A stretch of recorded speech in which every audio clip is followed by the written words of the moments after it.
Bismillahirrahmanirrahim. Assalamualaikum warahmatullahi wabarakatuh. Baiklah, pada kesempatan kali ini saya akan mempresentasikan materi mengenai metabolisme DHA dan EPA. Adapun materi yang akan dibahas yaitu yang pertama definisi dan sumber DHA dan EPA, yang kedua metabolisme DHA dan EPA, yang ketiga fungsi DHA dan EPA, dan yang keempat, defisiensi serta kelebihan DHA dan EPA. Yang pertama, definisi DHA dan EPA.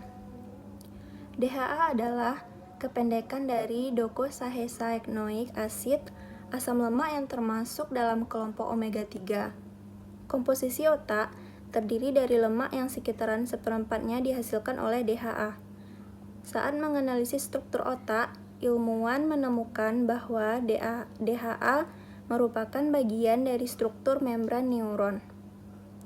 Sedangkan EPA adalah singkatan dari eicosapentaenoic acid, salah satu asam lemak omega 3 yang juga disebut pemurni darah. Para ilmuwan telah menemukan bahwa efek utama EPA adalah membantu produksi prostaglandin dalam darah. Selanjutnya yaitu sumber dihasilkannya DHA dan EPA. DHA dan EPA adalah lemak omega 3 yang baik bagi tubuh.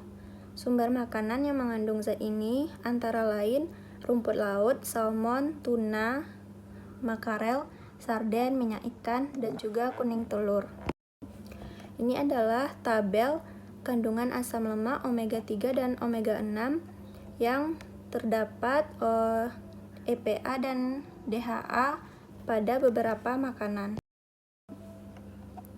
Selanjutnya, fungsi DHA dan EPA. Yang pertama, untuk mengurangi risiko penyakit jantung. Manfaat DHA dan EPA dapat mengurangi kadar kolesterol dalam darah.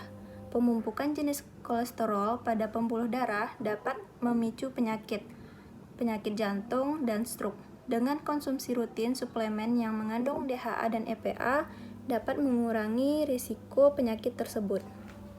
Yang kedua, bermanfaat untuk otak dan mata. Banyak penelitian menjelaskan hubungan antara manfaat DHA dan EPA dengan ketajaman mata dan pembentukan otak. DHA merupakan struktur lemak utama pada retina. DHA dan EPA juga berperan dalam meningkatkan fungsi kognitif serta pembentukan otak secara menyeluruh pada otak anak. Yang ketiga, mengurangi risiko depresi. Saat merasa tertekan, kamu bisa mencoba untuk lebih banyak mengonsumsi omega 3. Ini karena pada beberapa penelitian didapatkan bahwa DHA dan EPA dapat membantu mengurangi risiko depresi maupun stres pada orang dewasa. Berikutnya yaitu metabolisme DHA dan EPA.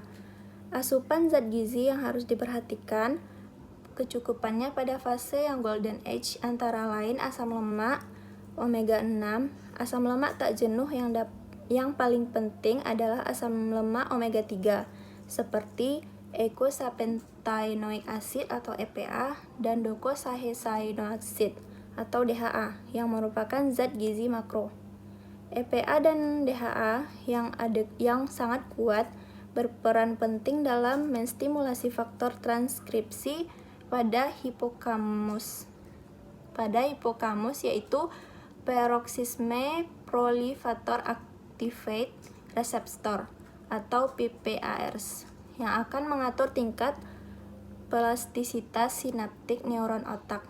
Asam lemak omega 3 juga berperan dalam mencegah apoptosis neuron sel otak dengan meningkatkan fosfadigliserin di membran sel yang akan mengaktifkan fosforilisasi akte PI3 kinase. Proses ini akan menghambat caspase 3 dan vitamin D yang berperan untuk mengurangi inflamasi serta sebagai antioksidan yang berpotensi protektif terhadap sel neuronal.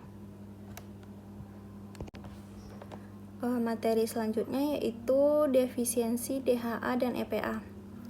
Yang pertama, defisiensi omega 3 yang berkepanjangan dapat berakibat fatal. Kekurangan asam lemak omega 3 menimbulkan gangguan saraf dan penglihatan, serta bisa mengganggu perkembangan sistem saraf. Akibatnya, mungkin saja terjadi gangguan pada sistem daya tahan tubuh, daya ingat, mental, dan juga penglihatan.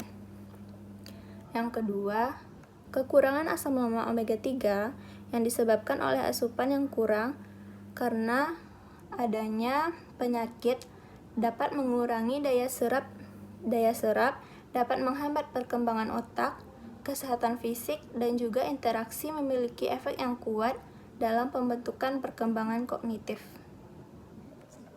Yang ketiga, anak usia dini yang kekurangan DHA akan memiliki indeks kecerdasan yang rendah. Sebuah studi di Amerika Serikat yang memantau anak dari bayi sampai usia 8-9 tahun menemukan bahwa bayi yang diberi ASI dan mendapatkan DHA yang cukup secara statistik memiliki 8,3 poin yang lebih tinggi daripada bayi yang diberi susu sapi dan tidak mendapatkan cukup DHA. Sedangkan kelebihan dari DHA dan EPA yaitu yang pertama, pemberian lemak yang berlebih dapat menyebabkan obesitas dan penyakit jantung, bahkan dapat menimbulkan keganasan serta derajat kesehatannya juga berpengaruh.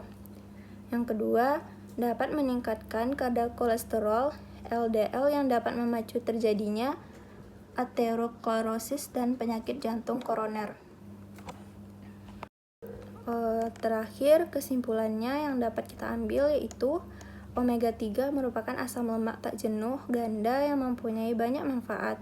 Sumber omega 3, EPA, DHA secara alami terdapat pada ASI, ikan, dan minyak ikan. Oleh sebab itu, perlu bagi setiap orang untuk memperhatikan konsumsi makanan dari sumber omega 3, EPA, DHA, karena kekurangan atau kelebihan omega 3 dapat berdampak terhadap kesehatan. Misalnya, pada anak dapat menyebabkan terganggunya tumbuh kembang anak, sedangkan pada orang dewasa dapat menyebabkan CVD atau cardiovascular disease, obesitas, dan lain-lain. Hal ini jika terlaksana dapat memberikan dukungan terhadap program pemerintah di bidang promosi kesehatan, sehingga tercapainya derajat kesehatan Indonesia yang optimal.